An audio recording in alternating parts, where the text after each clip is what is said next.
ಬಾಂಗ್ಲಾದೇಶದಲ್ಲಿ 100% ಇತ್ತು. ಅವರಿಗೆ ಸ್ವತಂತ್ರ ಬಂದಾಗ ನಾವು ಕೊಡಿಸಿದ್ದು ಸ್ವತಂತ್ರ ಅವರಿಗೆ. ಈಗ ಕೇವಲ 2% ಆಗಿದ್ದಾರೆ.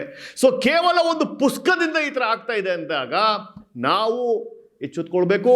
ಒಂದು ಸರ್ಕಾರವನ್ನು ಹಿಂದೂವನ್ನು ಪ್ರೊಟೆಕ್ಷನ್ ಮಾಡುವ ಸರ್ಕಾರವನ್ನು ತರಬೇಕು ಅನ್ನೋ, ವೋಟ್ ಮಾಡಬೇಕು ಅನ್ನೋ ಕಲ್ಪನೆಯನ್ನು ಈಗ ಲೈವ್ ಟೆಲಿಕಾಸ್ಟ್ ಆಗ್ತಾ ಇದೆಯಲ್ಲ. ಬಾಂಗ್ಲಾದೇಶಲ್ಲಿ ದಾಸನ್ನು ಸುಟ್ಟಾಕಿದ್ರಲ್ಲ, ಅಮಾಯಕ ಹಿಂದೂವನ್ನು ಸುಟ್ಟಾಕಿದ್ರಲ್ಲ, ಒಬ್ಬ ಮಂಡಲ್ ಅಂತ ಒಬ್ಬ ಅಮಾಯಕ ಹಿಂದೂವನ್ನು ಸುಟ್ಟಾಕಿದ್ರಲ್ಲ, ಲೈವ್ ಆಗಿ ನೀವೇ ನೋಡ್ತಾ ಇದ್ದೀರಾ.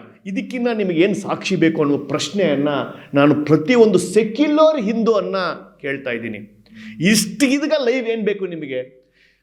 1400 ಇಯರ್ಸಲ್ಲಿ ಈ ಗ್ರಂಥ ಏನು ಹೇಳ್ಕೊಟ್ಟಿದೆ ಅನ್ನೋದನ್ನು ನೀವು ಪರಿಯಾಗಿ ನೋಡಿದ್ದೀರಾ.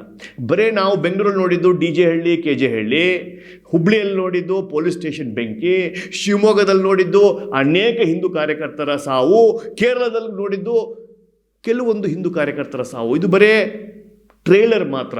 ಮುಂದಿನ ದಿನಗಳಲ್ಲಿ ನಾವೇನಾದರೂ ಸುಭದ್ರವಾದ ಹಿಂದೂ ಪರ ಸರ್ಕಾರ ಅಂತ ತರಲಿಲ್ಲ ಅಂದರೆ ಏನು ಬಾಂಗ್ಲಾದೇಶಲ್ಲಿ ಆಗ್ತಾಯಿದ್ದೋ ಇಲ್ಲೂ ಆಗೋಲ್ವಾ, ಸಂದೇಹನೇ ಇಲ್ಲ. ಯಾರಾಗ್ತಾರೆ MLA ಅಭ್ಯರ್ಥಿ 2028 ಶೀಘ್ರದಲ್ಲೇ. ಪ್ರತಿದಿನ ಒಂದೊಂದು ಕ್ಷೇತ್ರದ ಟಿಕೆಟ್ ಆಕಾಂಕ್ಷಿಗಳ ಸಂಪೂರ್ಣ ಮಾಹಿತಿ ಪೊಲಿಟಿಕಲ್ ಜರ್ನಲಿಸ್ಟ್ KM ಶಿವಕುಮಾರ್ ಅವರಿಂದ. ಕರ್ನಾಟಕದ ನಂಬರ್ 1 ಡಿಜಿಟಲ್ ಮೀಡಿಯಾ ನಿಮ್ಮ ನೆಚ್ಚಿನ ಕರ್ನಾಟಕ ಟಿವಿಯಲ್ಲಿ ಮಾತ್ರ.